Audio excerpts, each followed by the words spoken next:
Many students understand dividing fractions, but once the question turns into words, everything becomes confusing. Word problems are not harder. They just hide the operation.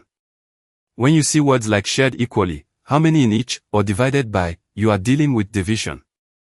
This question is asking how many 1/8 are inside 3/4.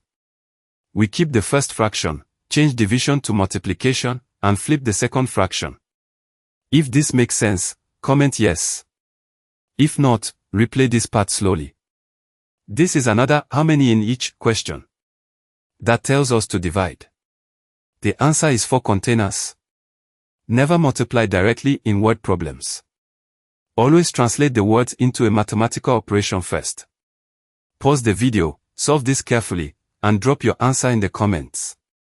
Save this video for revision, share it with someone preparing for exams, and follow this page for more step-by-step math lessons.